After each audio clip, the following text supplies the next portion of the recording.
À moins d'attendre que la Providence nous fasse descendre du ciel le Malien parfait pour la gouvernance, on risque de longtemps déambuler dans le vicieux labyrinthe du choix idéal qui n'existe même pas.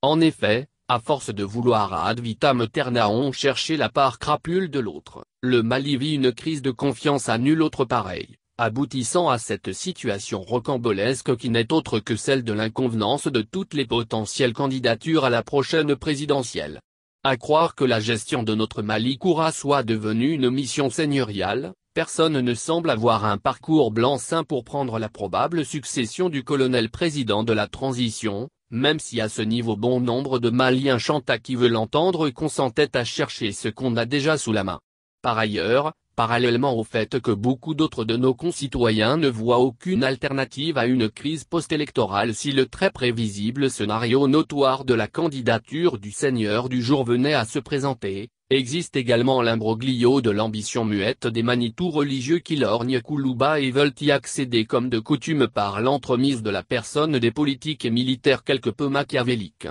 Malgré toutes ces petites remarques qui augurent une présidentielle convulsive s'il a lieu en 2024, on espère que ces dissensions consistant à s'entrejeter systématiquement l'anathème et le discrédit, on aboutira aux yeux de l'électorat à un travail d'entonnoir qui lèvera certainement le voile sur les plus et les moins véreux susceptibles d'avoir en charge la gestion future du pays.